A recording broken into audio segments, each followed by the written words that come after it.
Imagine a un niño creciendo en una ciudad llena de forasteros, mezcla de idiomas, cultura por todas partes. Tarso era así, un lugar bullicioso, lleno de comercio y aprendizaje. Y fue allí donde nació Saulo, un judío diferente a la mayoría. No solo era judío de sangre, sino también ciudadano romano, lo que en aquella época era como tener un pase libre para casi todo. Creció con una educación de élite, estudiando con los mejores maestros, y nada menos que Gamaliel fue su maestro. El hombre era una especie de punto de referencia viviente para la ley judía.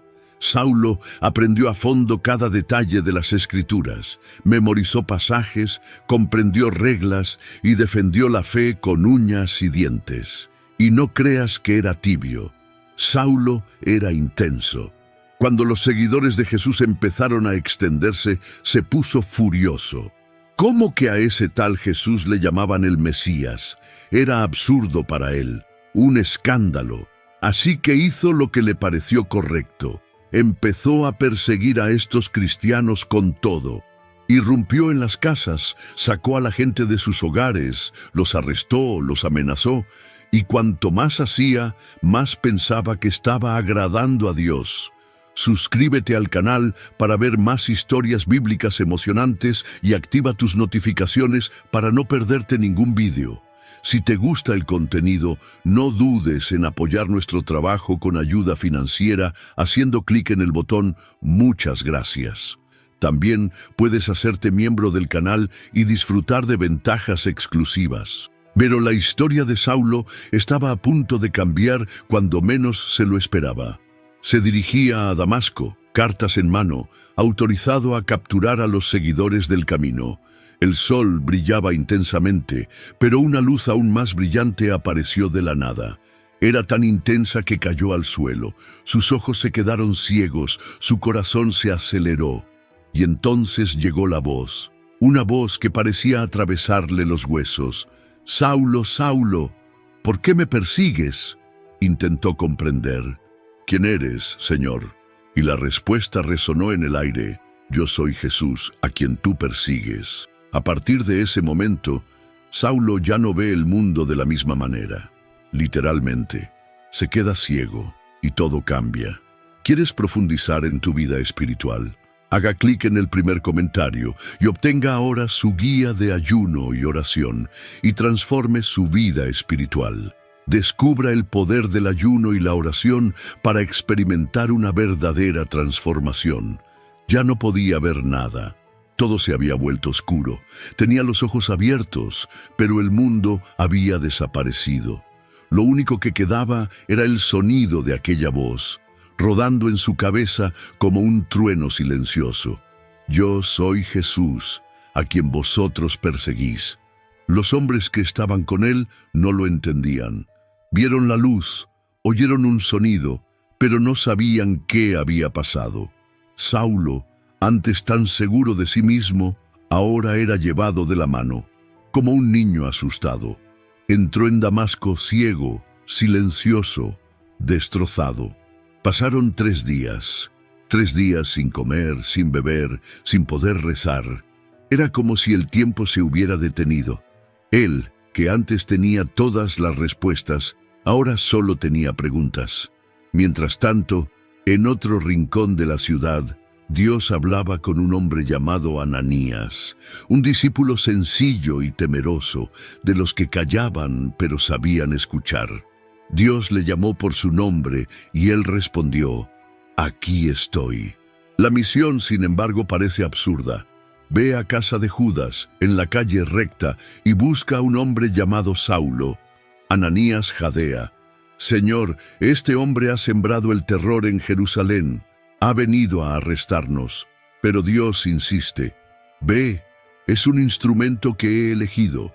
Llevará mi nombre ante reyes, gentiles e hijos de Israel, y sufrirá por ello». Ananías tiembla, pero obedece.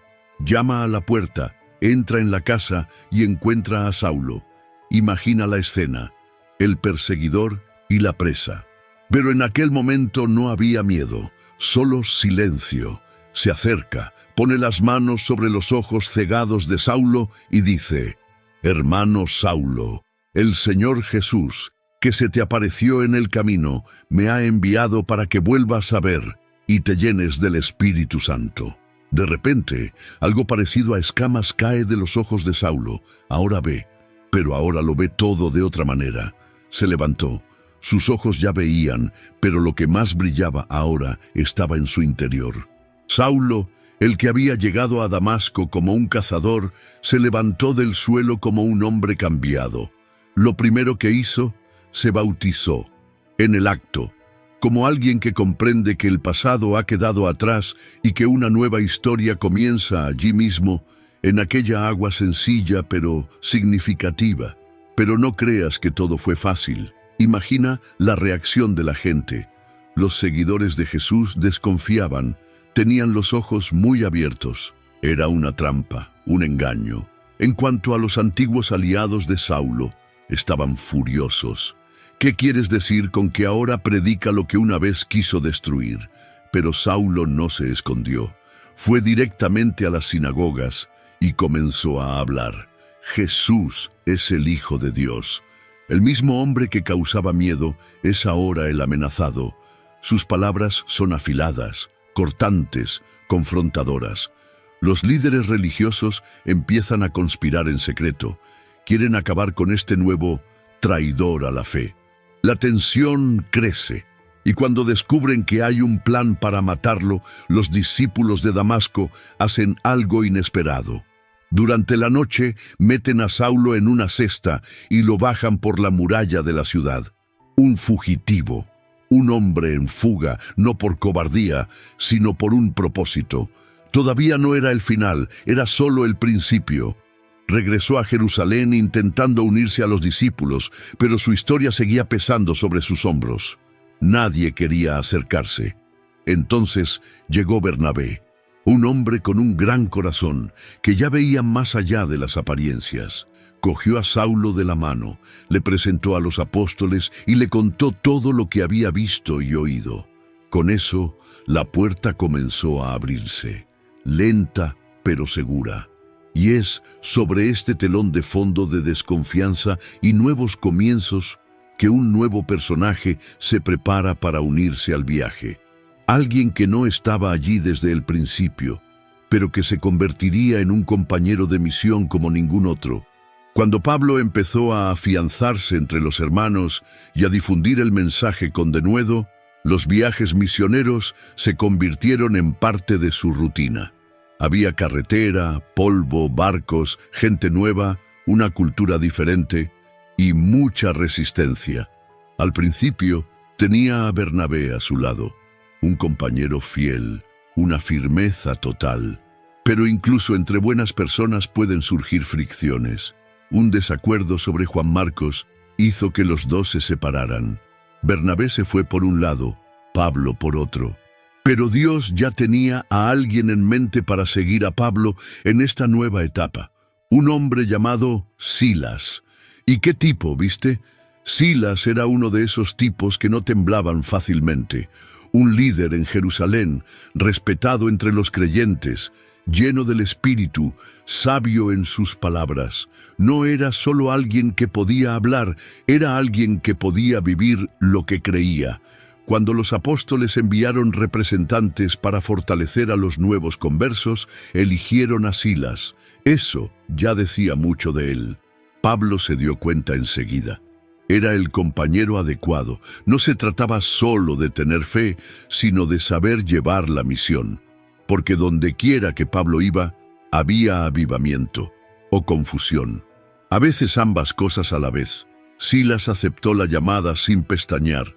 Cogió su mochila y sus sandalias y se fue. Formaban un poderoso dúo.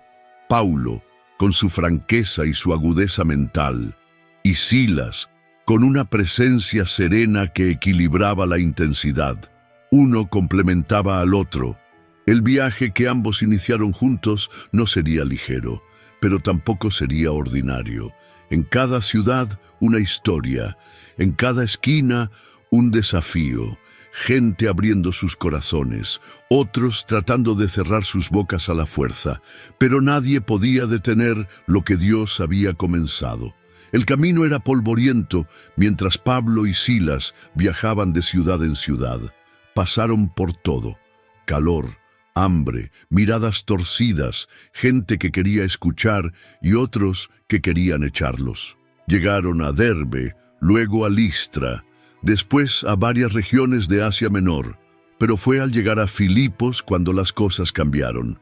Filipos era una colonia romana, tenía ese aire de grandeza, calles bien cuidadas, soldados por todas partes y un pueblo acostumbrado a obedecer órdenes. Pablo y Silas llegaron como de costumbre, observando, escuchando y rezando.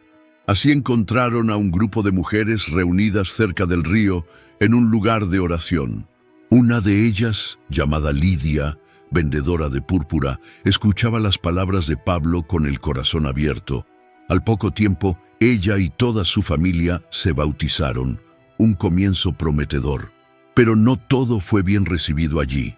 Un día, mientras se dirigían al lugar de oración, una joven esclava comenzó a seguirlos. Gritó en medio de la calle que eran siervos del Dios Altísimo, que anunciaban el camino de la salvación. Puede parecer un cumplido, pero no lo era. La chica estaba dominada por un espíritu que le daba el poder de adivinar cosas. Los dueños se beneficiaban generosamente de ello. Ella lo repetía día tras día, hasta que Pablo, ya molesto, se volvió de repente y dijo con voz firme: «En nombre de Jesucristo, te lo ordeno, sal de ella». En el acto el espíritu se fue. La chica era libre, pero sus dueños perdieron su fuente de dinero y entonces comenzó la confusión. Arrastraron a Pablo y Silas a los líderes de la ciudad. Falsas acusaciones, gritos, multitudes, y pronto los dos fueron golpeados en la plaza pública. Heridos, agraviados, los metieron en la cárcel, con los pies atados a un tronco y los guardias vigilando. Las espaldas de Pablo y Silas ardían. La sangre aún rezumaba lentamente de las heridas abiertas. El suelo de la prisión estaba frío y sucio, y en el aire reinaba un pesado silencio. Tenían las manos atadas y los pies atados al tronco de madera. Ningún consuelo, ninguna explicación. Solo dolor, injusticia y oscuridad. Pero allí, en medio de la celda, en lugar de lamentos, empezó a surgir algo que nadie esperaba. Un cántico, débil al principio, como un susurro. Luego se hizo más fuerte, más alto. Pablo y Silas empezaron a cantar: alabanza, adoración, palabras que no encajaban en el lugar en el que estaban, pero que encajaban con el Dios en el que confiaban. Los otros prisioneros escuchaban en silencio. Nadie podía dormir con aquel sonido. No era solo la melodía, era la paz en medio del caos. Era como si el cielo hubiera invadido aquel oscuro agujero. De repente, un temblor. Al principio leve, luego fuerte. Lo suficientemente fuerte como para sacudir los cimientos de la prisión. Las cadenas se aflojaron. Las puertas se abrieron de golpe. Un ruido seco y metálico. ¡Clang! ¡Clang! Y luego, silencio. El tipo de silencio que hace que tu corazón lata más rápido. El carcelero se despertó sobresaltado. Vio todo abierto de par en par y pensó lo peor. Se han escapado. Desesperado, desenvainó su espada. Prefería morir antes que enfrentarse al castigo de los romanos. Pero antes de que la hoja tocara su piel, una voz gritó en la oscuridad: «¡No lo hagas! Estamos todos aquí». El hombre se detuvo. Le temblaban las manos. Corrió hacia la celda y, en lugar de ver fugitivos, encontró a Pablo y Silas de pie. Ojos firmes, heridas abiertas, pero allí, presentes. El carcelero cayó de rodillas, sin comprender. Lo que había ocurrido allí no era solo físico. Había algo más grande. El carcelero apenas podía respirar. Todavía jadeaba, arrodillado frente a los dos hombres que hasta hacía unas horas había vigilado como criminales. Ahora eran ellos los que parecían libres, y él, preso, pero no por las cadenas, sino por dentro. La pregunta escapó de su boca como un grito ahogado del alma. ¿Qué tengo que hacer para salvarme? Pablo respondió sin vacilar, con la firmeza de quien sabe exactamente lo que dice. Cree en el Señor Jesús y te salvarás, tú y toda tu casa.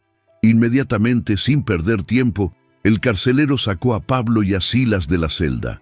El alba aún flotaba en el cielo, pero allí ya estaban haciendo algo nuevo. Cogió un poco de agua y les lavó cuidadosamente las heridas.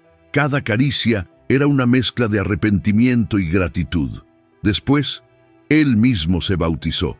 Él, su mujer, los niños, los criados, todos. La casa que antes dormía en silencio se despertó en fiesta. El hombre que antes preparaba castigos ahora preparaba una mesa. Traía comida y la servía con sus propias manos. Era como si aquella prisión hubiera quedado atrás, no solo físicamente, sino en el alma. Imagina la escena: Pablo y Silas, todavía con las marcas de los latigazos en el cuerpo, sentados a la mesa con sus antiguos enemigos, ahora hermanos. Las risas de la familia mezcladas con las palabras de fe. Aquella madrugada se convirtió en historia viva. El día amaneció en Filipos con un extraño sabor en el aire. Tal vez se debiera al terremoto de la noche anterior o a las voces que corrían por las esquinas. Pero para Pablo y Silas, lo que estaba por venir era aún más inusual. Los oficiales avisaron: podéis dejar marchar a los hombres. Así de sencillo. Después de todo, después de las palizas, el encarcelamiento, la humillación pública, pero Pablo, con su firmeza, no accedió a salir por la puerta de atrás. Somos ciudadanos romanos, dijo con cara seria. Nos arrestaron sin juicio, nos azotaron en público y ahora quieren echarnos tranquilamente. Que vengan aquí en persona. Cuando los oficiales oyeron ciudadanos romanos, palidecieron. Sin saberlo, habían infringido la ley. Se apresuraron, se disculparon, casi rogándoles que dejaran la ciudad en paz. Se marcharon, pero no en silencio. Antes de marcharse, pasaron por delante de la casa de Lidia, donde ya estaban haciendo una pequeña iglesia, una casa que se convirtió en refugio, lugar de oración e inicio de una nueva comunidad.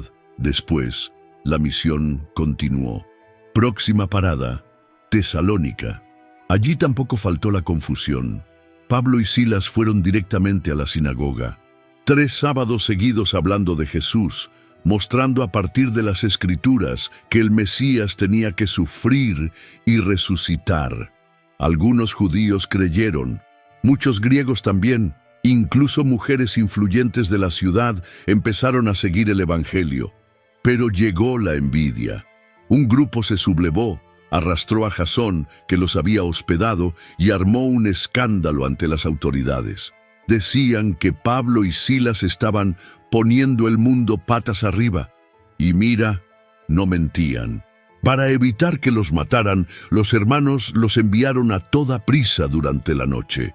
Y así fue como llegaron a Berea, donde las cosas parecían, a primera vista, más tranquilas. Berea era diferente. La gente estaba más abierta, más dispuesta a escuchar. Pablo comenzó a predicar allí también, como siempre hacía, yendo directamente a la sinagoga, abriendo las Escrituras, mostrando que el Mesías realmente tenía que sufrir, morir y resucitar. Y los de Berea, en lugar de rechazar, dudar o atacar, escucharon. Y más que eso, lo comprobaron todo con calma, día tras día, en las Escrituras. Ninguna palabrería iba a convencerles. Querían entender, ver por sí mismos, y eso marcó la diferencia. Muchos creyeron, hombres, mujeres, líderes. La palabra creció en fuerza y respeto, pero la tranquilidad no duró mucho. Cuando los envidiosos judíos de Tesalónica se enteraron de que Pablo estaba en Berea y que más gente estaba creyendo, fueron tras él. Como un veneno que resuma lentamente, llegaron sembrando la confusión, poniendo al pueblo en su contra. La ciudad, que había sido un refugio, se convirtió en un campo de tensión. Los hermanos, preocupados, decidieron sacar a Pablo de allí lo antes posible. Lo enviaron a Atenas, mientras Silas y Timoteo, que se habían unido a la misión poco antes, se quedaban un poco más para organizarlo todo. Pablo se fue, pero con el corazón dividido. No quería irse, pero sabía que aún le quedaba mucho por hacer. En Atenas, la historia dio un giro diferente. Pablo se encontró rodeado de filósofos, altares, ídolos y discursos sofisticados. Era un mundo diferente, donde la gente lo adoraba todo, incluso a un Dios desconocido. Y fue allí donde él, con sabiduría y valentía, se levantó en medio del Areópago para hablar de un Dios que no habita en templos hechos por manos humanas. Un Dios que no estaba lejos de nadie. Mientras tanto, Silas y Timoteo se preparaban para encontrarse de nuevo con él, porque la misión no tenía pausa. El tiempo pasaba, los viajes continuaron. Pablo volvió a encontrarse con Silas.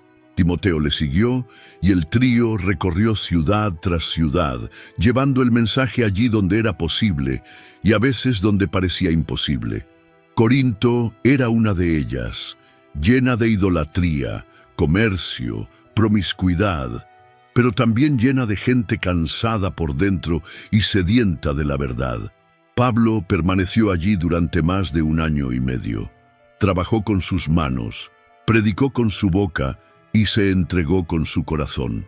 Silas le acompañó durante parte de ese viaje, pero poco a poco los caminos empezaron a ser diferentes. No era una pelea o un desacuerdo, era dirección, misión. Silas aparece más tarde en las cartas de Pedro, todavía activo, todavía firme. Uno de esos a los que no les gusta el protagonismo, pero que causan estragos en el mundo espiritual allá donde van. Pablo, Pablo, continuó hasta el final con el mismo coraje de siempre. Enfrentó el encarcelamiento en Jerusalén, el juicio ante los gobernadores y casi naufraga en el mar. Llegó a Roma encarcelado, pero con la palabra libre. Escribió cartas que atravesaron generaciones, cartas que dictó desde una celda, encadenado, pero con la mente y el espíritu completamente libres. Los años pasaban, su cuerpo se debilitaba, pero el fuego de su interior no se apagaba. Sabía que el final estaba cerca, no por miedo, sino por certeza. En su última carta a Timoteo, abrió su corazón como un padre que se despide de un hijo. He combatido el buen combate, he terminado la carrera, he guardado la fe. Fue allí, en Roma, probablemente bajo el gobierno de Nerón, donde Pablo fue ejecutado, decapitado, en silencio, sin multitudes, sin aplausos, pero con el cielo en pie. Y es observando toda esta trayectoria, desde las calles de Tarso hasta el frío suelo de una prisión, como empezamos a entender lo que este tipo de fe puede enseñar a quienes también viven entre dolores, llamadas y cárceles invisibles.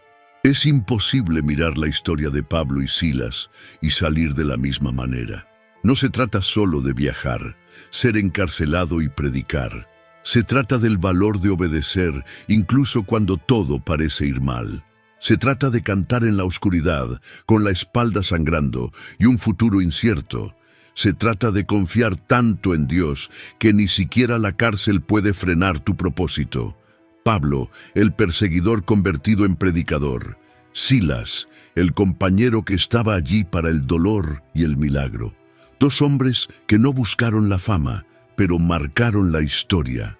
Demuestran que Dios no elige a los más guapos ni a los más fuertes, sino a los que están disponibles. Gente corriente con el corazón abierto. Personas dispuestas a decir sí incluso cuando no tiene sentido. De ellos aprendemos que a veces el lugar de mayor impacto no es el escenario, es la cárcel, que la voz que más eco tiene es la que canta en medio del dolor, que la fe no depende de sentir, sino de creer, incluso con miedo, incluso sin garantías. También aprendió que el Evangelio no es cómodo. exige entrega, exige renuncia, pero al mismo tiempo llena la vida de propósito. Pablo y Silas vivieron con intensidad y terminaron con paz, porque sabían para quién vivían, y cuando crees que todo ha terminado, la verdad es que no es así, porque cada carta escrita, cada persona alcanzada, cada iglesia formada, todo continuó, creció, ha llegado hasta aquí. La fe que llevas hoy quizá comenzó en uno de esos días en que eran perseguidos, pero no se detuvo. Así que la pregunta que queda es simple, pero profunda. Si Dios te llamara hoy para formar parte de algo así, no perfecto, no fácil, pero lleno de significado, ¿dirías que sí? Si te ha gustado la historia de Pablo y Silas, y quieres seguir otras historias de fe y superación, no dejes de darle a me gusta a este vídeo y compartirlo con tus seres queridos. Y por supuesto, suscríbete al canal para no perderte ningún contenido nuevo. Juntos, exploremos más lecciones poderosas de la Biblia.